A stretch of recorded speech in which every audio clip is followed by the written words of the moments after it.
돌을 취하여 어디에다가 미스바와 센 사이에 지명을 한번 봤으면 좋았을 것을 그랬어요.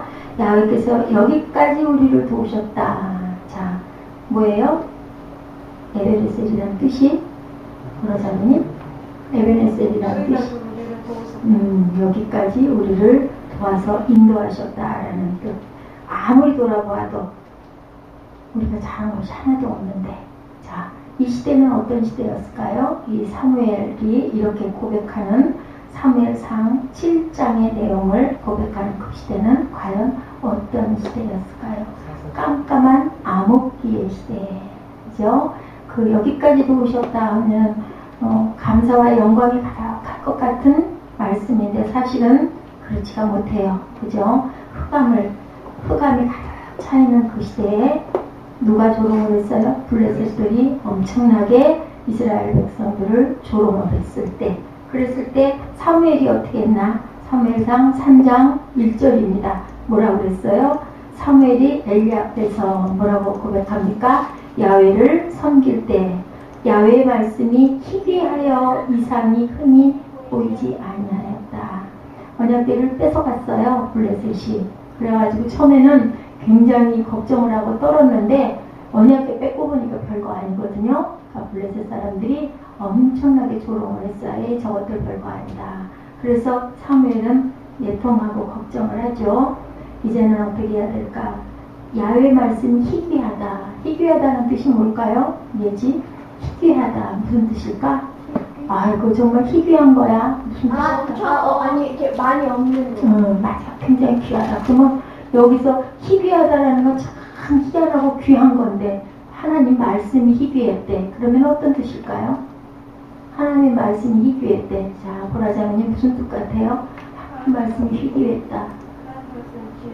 그러니까 그러면 무슨 뜻일까? 하나님 음성이 안 들렸다. 예, 하나님이 안 계신 것 같았다. 그때는 우리가 성경이 각자 몇 개씩 갖고 있는 그런 때가 아니고 두루마리로 이렇게 모아서 회당에 모여서 한 번씩 아니면 동산에 목소리도 컸나봐. 그 많은 수백 명들이 모여있는 동산에서 언제부터 언제까지? 새벽부터 거의 저녁 해가 넘어가서 글자가 안 보일 때까지 몇 시간 동안? 보통 5, 6, 7시간 동안 서서, 그것도 앉아서도 아니고. 우리는 1시간 반 예배 드리는데도 힘들잖아.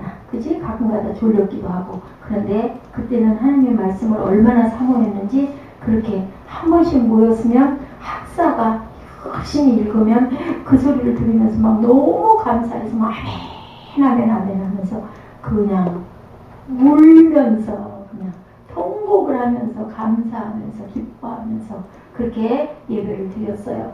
근데 블레셋 사람들이 이렇게 이 나라를 침입해 와서 하나님의 귀한 언약궤를 다 뺏어와 버리고 나니까 사무엘이 어떻게 해야 될까? 그 부분이 너무너무 마음이 아팠던 거예요.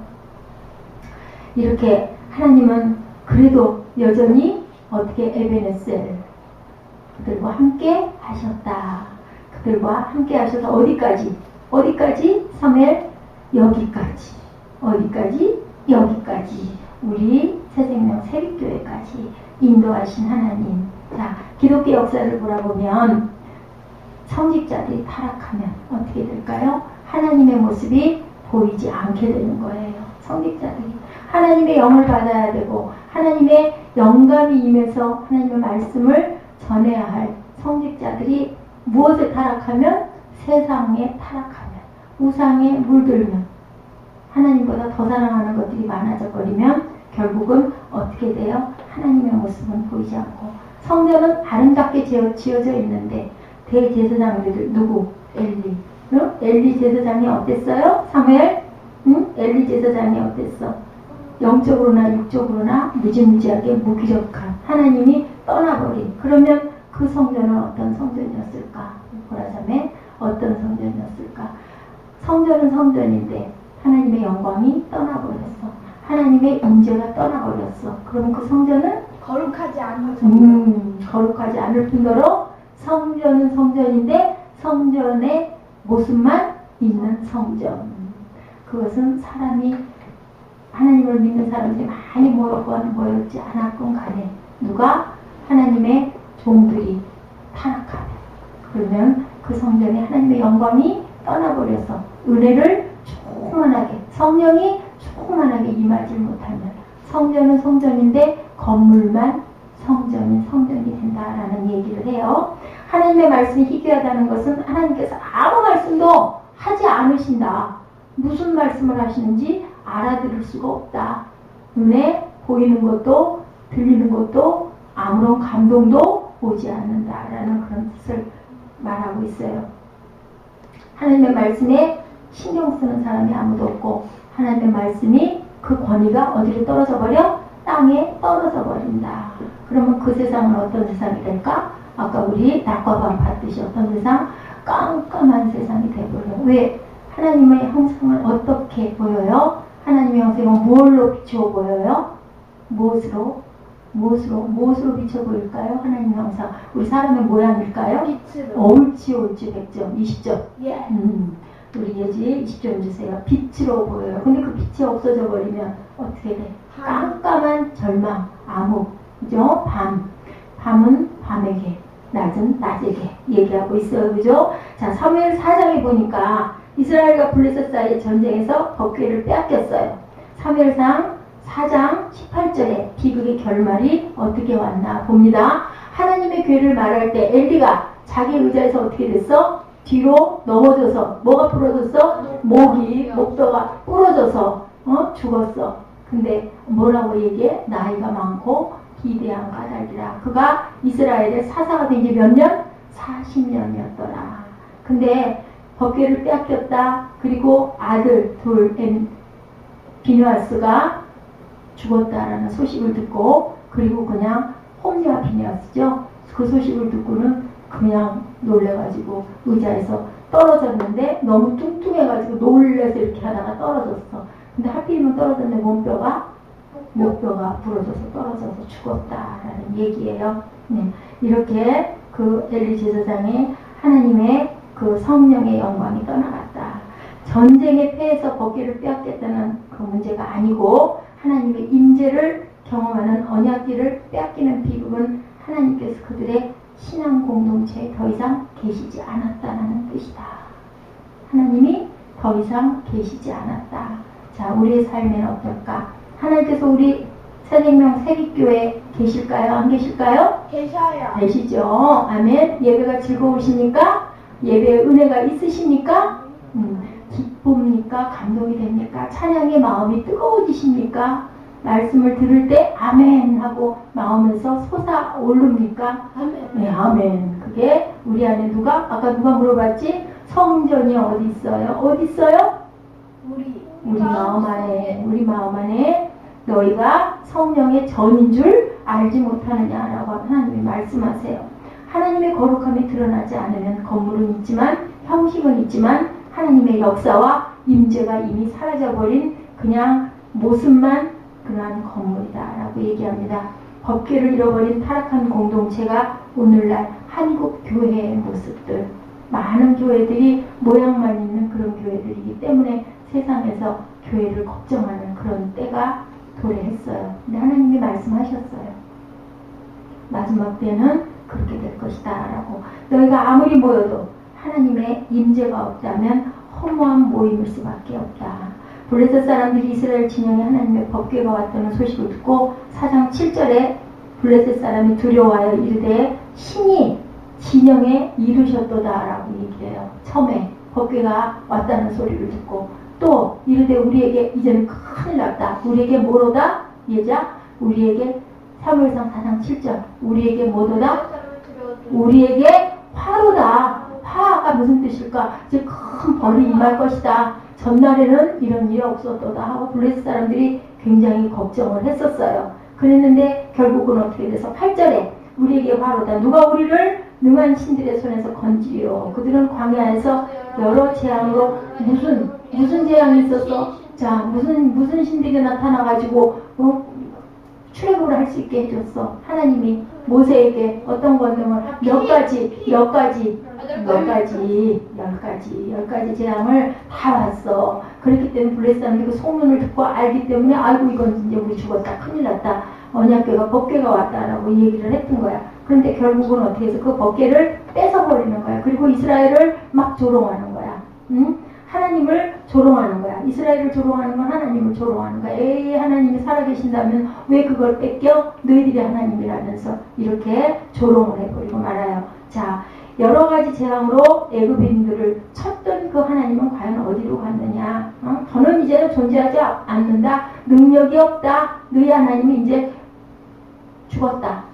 이렇게 그냥 막 아주 심한 소리를 해서 모욕을 하는 거예요. 자, 이제는 우리에게는 필요한 것이 권력이고 돈이다 하고 소리를 지르는 거야. 더 이상 아무 다른 그런 하나님은 우리에게는 필요가 없다. 능력을 상실한 교회, 세상이 손가락질을 하고 조롱하는 그런 교회를 여기서 얘기하고 있어요. 그런 모습을. 자, 종교는 우리가 못 살고 헐벗었을 때 필요하고 의지했던 것이지, 이제는 우리는 먹고 살만 하니까 종교 같은 건 필요가 없다. 하나님 같은 건 필요가 없다. 에베네셀의 하나님은 그 어두운 가운데서 이스라엘 백성들에게 또한 새롭게 고백되어지는 하나님의 외침이 들립니다.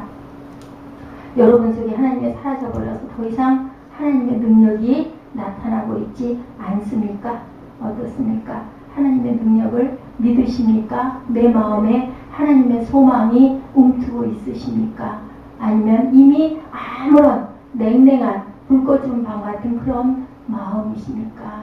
기도하실 때 여러분들 어떠신가요? 아까 저는 찬양과 경배 때 우리 전도사님이 하나님하고 외치시는데 그냥 마음에서 뜨거운 눈물이 안에서 왜요? 하나님하고 외치는 그 소리에 그 영이, 하나님을 찾는 그 영이 하나님의 응답으로 저는 그렇게 들렸습니다. 이럴 때 하나님의 임재를 우리들이 느끼게 됩니다. 성령께서는 항상 우리를 위로하시고 보듬어 주시고 감동을 주시고 하나님께 달려가는 뭐가 되주셔요? 통로가 되어주시는 줄로 믿습니다. 교회가 땅에서 사라지는 것 같지만 당시에 엘리트들이 중국의 문화혁명 얘기입니다. 모택동에 의해서 교회들이 핍박을 엄청나게 받았어요. 근데 지금 가장 기독교 인구가 많은 데가 어디예요? 중국이죠. 그 다음 많은 데가 어디예요? 인도예요. 그렇게 일어나고 있어. 그러면 지금도 사도행전 29장은 쓰여지고 있는 거죠. 우리 지금 대한민국의 교계가 어수선하고 이렇게 굉장히 질서를 잃어버린 것 같고 하나님이 안 계신 것 같고 블레셋이 법궤를 뺏어가 버렸기 때문에 이제 더 이상은 하나님은 필요가 없어. 현대인들이 그렇게 얘기를 하지만 그렇지만 지금도 하나님의 역사는 일어나고 있다는 거죠. 핍박받던 사람들이 그 중국의 모택동으로 인하여 많은 다른 각자의 나라로 흩어집니다. 흩어진 그곳에서 무엇이 일어났어요? 하나님의 음성이 살아 일어나는 거예요. 그렇게 해서 아무도 없을 것까지 다 몰아내서 다시는 예수를 믿지 마. 크리스찬들을 내가 용서할 수가 없어. 그렇게 박해를 했더니 많은 나라에 흩어져서 거기서 무엇이 맺혔을까요? 열매와 씨가 맺혔죠. 그래서 하나님께서는 소리 없이 어느 곳에서나 우상을 제거하고 공허한 마음 안에 우리의 마음 안에 하나님이 바람처럼 불처럼 생수처럼 스며듭니다. 하나님의 마음. 왜? 우리는 그 형상을 가지고 태어났기 때문이죠. 자, 저는 거기서 십자가에서라는 찬양 생각이 났어요. 우리의 이름을 바꿔주신 하나님. 그죠? 어떻게 바꿔주셨어요? 고아에서 아들로, 거절에서 용납으로, 그죠? 또한 죄인에서 의인으로 바꿔주셨죠. 우리에게 자격이 있어서가 아니라 자격이 없는데도 하박국이 얘기합니다. 2장에 이해할 수 없는 질문을 가지고 하나님 앞에 나왔어요. 하박국은 하나님이 살아계신다면 왜 이렇게 세상이 타락하고 왜 이렇게 죄악을 이렇게 저지르고 있습니까? 왜 하나님께서는 이 타락한 세상의 죄악을 눈 감고 계십니까? 이 백성들의 고통을 왜 이렇게 겪어야 합니다. 합니까? 저는 정말로 이해할 수가 없습니다. 그런데 하박국 선지자가 2장에서 어떤 것을 보게 돼요? 놀라운 것을 보게 됩니다. 물이 바다 덮음같이 하나님의 영광이, 우리 그 찬양 많이 하죠? 그게 부흥 찬양이었던가요? 거기에 보면 그 부분이 바로 하박국에게 하나님 주셨던 그런 눈에 바라보여집니다. 주의 영광이 온 땅을 뒤덮는 모습을 보여주세요. 네, 이렇게 우리가 하나님의 영광을 보고자 하고 기도하고 울고 하나님 앞에 매어달렸을 때 주님께서는 분명히 내가 없노라 하시지 않고 내가 여기 있노라 라고 우리가 부르면 응답하시는 하나님인 줄 믿습니다. 아무리 조롱을 해도 하나님이 계시지 않다고 해도 하나님의 영광은 이렇게 계속되는 거죠. 누구를 통해서? 우리들을 통해서. 하나님을 사모하는 하나님의 백성들을 통해서, 자녀들을 통해서, 선지자를 통해서, 의인 한 명을 통해서 그 성을 구원하시는 줄로 믿습니다. 어디에서 일어났어요? 미스바에서 일어났죠. 이스라엘 백성이 잃어버린 영광과 고통 가운데 어디에 모였어요? 미스바에 모였어요. 하나님의 백성들이.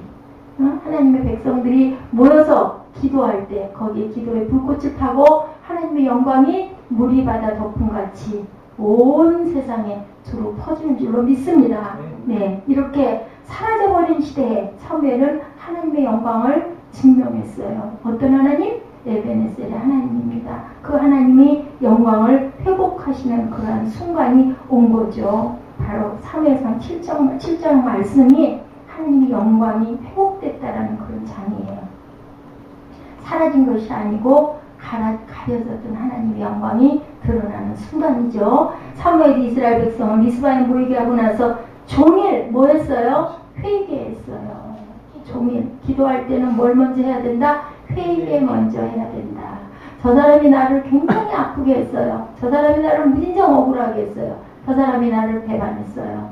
그러면 하나님 이걸 어떻게 합니까가 아니라 하나님 제가 잘못된 부분은 무엇일까요? 제가 하나님의 뜻과 다르게 결단을 한 부분은 무엇일까요를 항상 주님께 묻고 내 부분의 잘못을 통회하는 저와 여러분 되셨을 때 주님께서 응답하실 줄로 믿습니다. 사무엘상 7장 10절 11절이에요. 12절 고백하기 전에 이 사무엘이 번제를 드릴 때 블레셋 사람 이스라엘과 싸우려고 가까이 오매 그날에 야훼께서 블레셋 사람에게 큰 우레를 발하여 그들을 어지럽게 하시니 그들이 이스라엘 앞에 패하니라. 네, 그 고백을 에베네셀 여기까지 인도하셨습니다 라고 얘기하기 직전 구절에 그렇게 나와 있어요. 블레셋 사람들이 싸우려고 가까이 오매 야훼께서 블레셋 사람들에게 무엇을? 큰 우레를. 그런 일이 많이 있었죠. 말발굽 소리를 내가지고 자기들끼리 싸워서 망하게 하는 그런 하나님.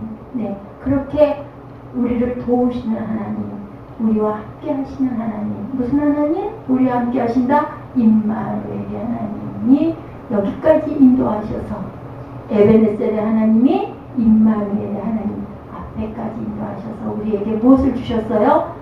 소망을 주신 줄로 믿습니다. 이스라엘 사람들이 미스바에서 나가 블레셋 사람들을 추격하여 어디까지? 백갈 아래까지 이르기까지 쳤더라. 11절에 우리 곁에 여전히 계신 하나님의 영광을 우리는 찾아야 할 줄로 믿습니다.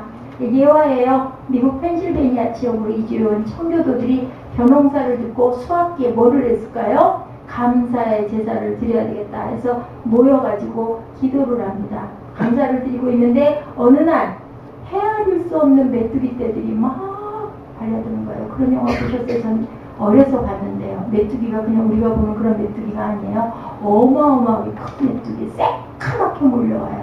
그 메뚜기들이 사람을 잡아먹기도 해요. 뜯어먹기도 해요. 뭐 무서운 메뚜기, 우리가 논에서 보는 것 같은 그런 정도의 메뚜기가 아니라 그래가지고 결국 어땠을까? 농작물을 다 뜯어먹어버렸어. 그래서 어떻게 큰일 났잖아. 근데 편안간에 마을에서 교회에서 종소리가 땡그랑 땡그랑 울려요. 그래서 도대체 오늘 주일도 아닌데 왜 종이 울릴까 편안간에 딱 걱정을 하다가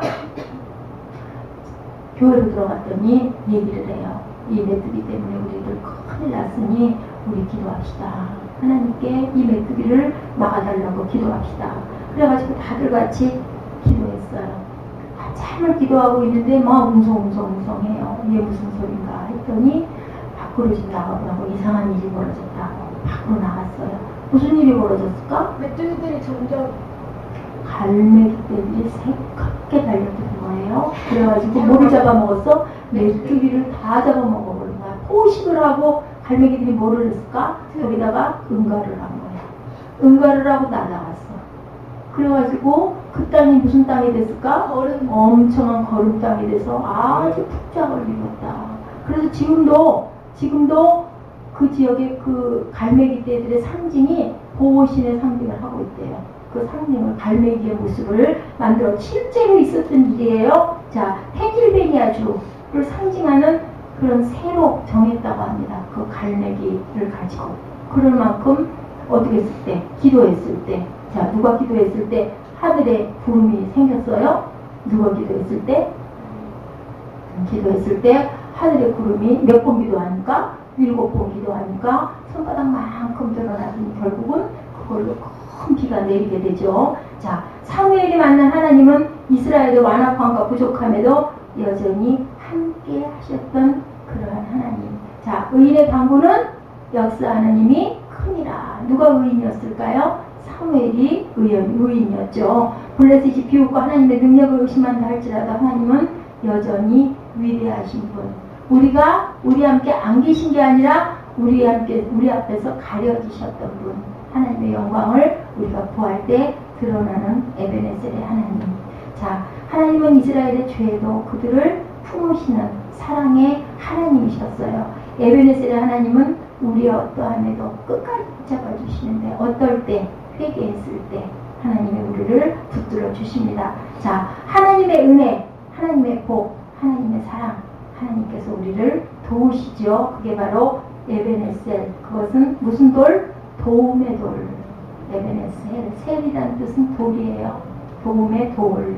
그죠? 그들은 빼앗겼던 땅을 되찾죠. 패전의 장소를 무슨 장소로 바꿔주신 하나님? 승전의 장소로 바꾸어주신 하나님. 패에서 망해서 죽을 수밖에 없었는데 어떻게 해서 큰 물의 소리로 그들을 다 무찔러버리는 하나님. 창세기 28장에 아까 누가 기도할 때 그렇게 기도하던데 들판에서 하나님을 만나서 어떻게 해요? 거기에다 그 자리에다 기름을 붓고 서약을 하죠. 서원을 하죠. 하나님께서 나를 인도하셔서 잘 사람까지 갔다 집으로 고향으로 돌아오게 해주시면 내가 그 기름을 붓고 하나님을 평생을 섬기겠고 이것을 전으로 삼을 거고 그리고 시대 일을 하나님께 드리겠습니다 라고 서원을 했는데 하나님이 어떻게 하셨어요? 그렇게 인도해 주셨죠. 아멘. 우리와 함께 하시는 하나님. 예. 양화진에 가면요 선교사 묘역이 있죠. 거기 지난번에 제가 우리 새벽 예배 때 말씀드렸나요? 호울 일가의 모수가 있어요. 호울 부부, 제타 호울 부부가 있습니다. 그리고 혀우드 호울 부부, 그리고 혀우드 여동생까지 몇 명이 묻혀 있다고요? 5명이 묻혀 있어요. 5명이. 부모님 또 밑에 아이들. 그래서 5명이 묻혀 있는데요. 로제타 홀은 1890년 한국으로 파송되어 온 여성 선교사예요. 남편이었던 윌리엄 제임스 홀은 청일전쟁으로 부상당한 조선 군인들을 치료하다가 경무와 발진티푸스 감염으로 한국에 온 지 2년 만에 순교했습니다. 그래서 로제타 홀이 몇 살? 34살. 아내 로제타 홀이 2년 반 만에 이런 일이 일어나고 남편과 사별하고 자기 나라로 돌아갔다가 2년 뒤에 다시 우리나라로 와서 아예 거기서 살아요. 이곳에 40년간 한국인을 위한 삶을 살아갑니다. 그녀가 세운 병동과 의학 강습소가 현재 2대 동대문병원 그리고 고려대학교 의과대학이에요. 이렇게 어떤 귀한 하나님의 그 헌신의 씨앗이 피의 씨앗이 2년 만에 남편을 잃고 자기 나라로 돌아갔다 와서 40년 동안 살고 그 부부의 아이들이 자라서 또한 의료선교사로 헌신을 합니다. 셔우드와 아내 메리안이. 그래서 무엇을 세웠어요? 결핵전문병원과 요양소를 세웠습니다.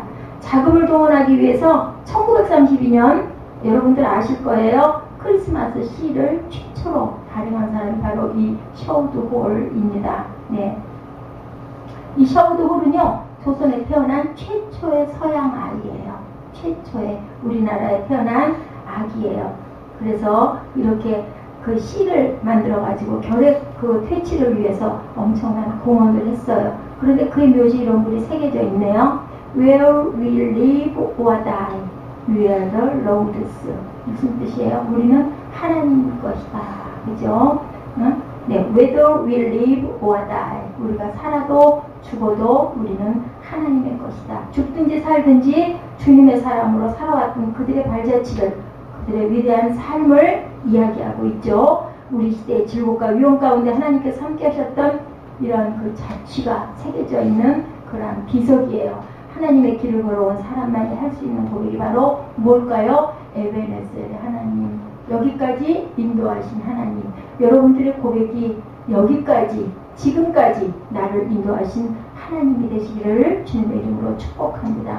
여러분에게 생명이 있음이 바로 에베네셀이죠. 인도하셔서 오셨기 때문에 우리를 누구처럼, 블레셋을 물리친 하나님처럼, 이스라엘을 건져주신 하나님처럼 우리를 살리신 하나님인 줄로 믿습니다. 또한 우리에게 누구를 주셨어요? 나와 함께하는 임마누엘의 하나님을 주셨어요. 그가 우리와 함께 계시다. 임마누엘이죠. 에베소서 2장 5절입니다. 제가 이 에베소서 말씀 2장 4절부터 7절 말씀의 은혜를 너무 받아서 저는 이것을 고문으로 오늘 잡았습니다. 허물로 죽은 우리를 누구와 함께 살리셨고 그리스도와 함께 살리셨고, 그리고 뭐라고 얘기하고 계세요? 6절에 보니까 함께 일으키셨대요. 에베소서 2장 6절 함께 일으키셨대요. 그리고 그리스도 예수 안에서 함께 하늘에 앉혀주셨대요. 우리를 앉혀주셨대. 우리를 일으키시고 건지시고 일으키시고, 은혜로 구원하신 게 뭐예요? 건지시고 일으키시고 안처까지 주셨대요. 너 여기 앉아라 하고 주의 보좌 옆에 우리를 앉혀주신 그 은혜. 7절에 이는 그리스도 예수 안에서 우리에게 무엇으로? 자비하심으로 은혜의 지극히 풍성함을 오는 여러 세대에게 나타내려 한다라고 합니다.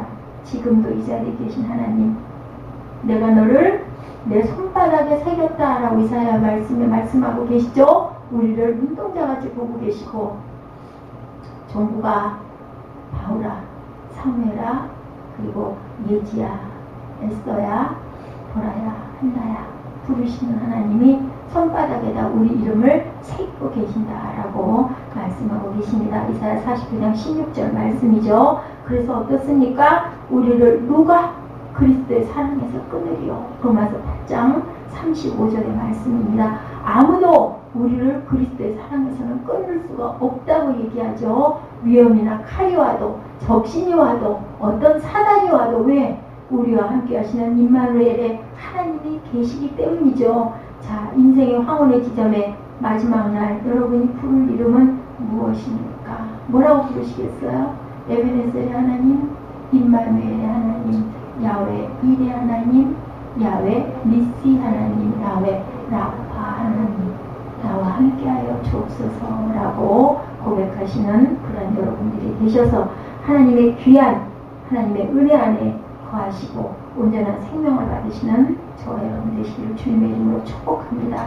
창세기 22장 14절에 아브라함이 그 땅 이름을 야훼 이레라 하였더라. 야훼 이레가 될 수 있었던 건 아브라함이 그렇게 귀한 자기 자손의 씨인 누구를? 이삭을 하나님 앞에 군소리 없이, 반발 없이, 반론 없이 바로 오래 갈등하지 않고 바로 모리아산으로 나무찜을 지고 아들을 데리고 올라가서, 또 그 아들은 어떻게 했어요?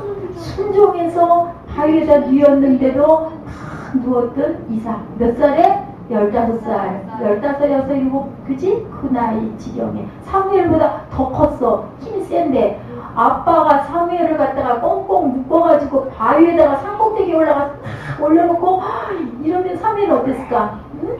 와, 나 죽어. 그러고 묶이채로 도망을 묶이지 않을 것 같아. 지금보다 사무엘이 훨씬 컸을 때일 거니까 막 아빠가 정신이 어떻게 된 거 아니야 나를? 막 이랬을 것 같아. 근데 어땠어? 이삭은 그냥 순종했어. 그렇기 때문에 하나님이 이삭을 언제까지? 끝까지 보호하시는 에베네셀의 하나님이 됐죠. 자, 야훼 니시 하나님께서 우리를 승리하게 해주시는데요. 네, 우리 아까 고백했던 것처럼 시편 133편 1절에서 3절, 제가 아주 사랑하는 구절이에요. 형제가 연합하여 동거함이 어찌 그리 선하고 아름다운고. 이 말씀은 제가 새생명교회에 세워졌을 때 가장 처음에 은혜를 받고 전도하는 그 전도지에 이 말씀을 제가 실었었어요. 근데 세월이 가도 이 말씀은 너무너무 깊게 때마다 귀하게 와서 닿습니다. 형제가 연합하여 동거함이 어찌 그리 선하고 아름다운고. 선하고 아름답다는 건 뭐예요? 하나님이 보시기에 정말 너희들을 정말 잘하는구나. 아까 낮과 밤처럼 하나가 됐을 때, 그 연합했을 때 어떻게 해요? 머리에 있는 보배로운 기름이 어디에, 누구의, 아론의, 제사장의 수염에 흘러서 그 옷에 내림같이. 제사장들은 옷을, 특별한 옷을 입죠. 우림과 둠밈 해가지고 앞에 깃이 있는 그러한 특별한 옷을 입는데 그 옷깃까지 내려가는 것 같다. 그 기름이 얼마나 복이 있으면, 얼마나 하나님께서 축복을 하시면. 그래서 결국은 3절에 헐몬의 이슬이, 이 헐몬의 이슬이 없으면 이스라엘은 농작물이 될 수가 없어요. 너무 가물기 때문에. 근데 그 이슬이 산들에 내림같이, 헐몬의 이슬이 내림으로 생명들이 살아나거든요. 거기서 야훼께서 복을 명하셨으니 곧 영생이로다. 여러분들이 선하고 아름다울 때 하나님께서 영생의 복을 주신 줄 믿습니다. 여러분들 감사하게 하여 주옵소서, 승리하게 하여 주옵소서, 능력과 영광이 충만하게 해 주시옵소서 하고 기도하시기 바랍니다. 디모데전서 4장 4절에서 5절입니다. 하나님께서 지으신 모든 것이 어떠함에 선함에 감사함으로 받으면 버릴 것이 없나니 하나님의 말씀과 기도로 거룩하여집니다.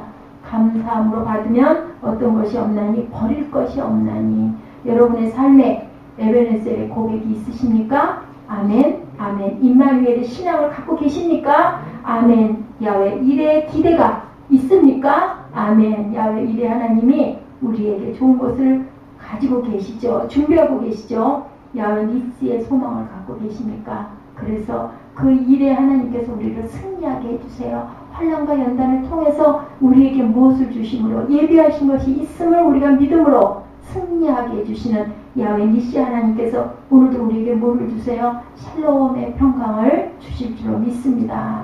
하나님이 함께 하시면 우리는 못할 것이 없겠죠. 여기까지 하나님은 은혜의 씨앗을 풍성의 열매로 거두게 하기 위하여 우리에게 예비하고 계시다는 것을 잊지 말고 기억하시는 저와 여러분 되시기를 주님의 이름으로 축복합니다. 에베네셀의 하나님을 항상 모시고 사모하시고, 그 에베네셀의 하나님이 우리에게 주신 임마누엘의 하나님, 우리와 함께 하시는 하나님, 그 하나님이 우리에게 좋은 야훼 일의 하나님이신 걸 믿으시고, 일의 하나님께서 우리를 또한 여기까지 승리하게 해주시는 니시의 하나님이 우리를 샬롬의 평강으로 이끄신다라는 것, 그것을 절대로 잊지 마시고 또한 의심하지 마시고 믿고 구한 것은 받은 줄로 믿으라. 아멘. 네, 그런 신앙들이 되시기를 주님의 이름으로 축복합니다. 결단하시고 기도하시는 시간 갖도록 합니다. 아멘. 나오셔서 결단 찬양 하나님 앞에 올리시죠.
나를 지키시리라 확신하네. 지나온 세월들 돌아보아도 그 어디도 없다가 주의 손길 아무 증거 전혀 없네. 오신 신하신 주 오신 신하신 주 내 너를 떠나지도 않으리라. 내 너를 버리지도 않으리라. 약속하셨던지 그 약속을 지키사 이후로도 영원토록 나를 지키시리라 확신하네.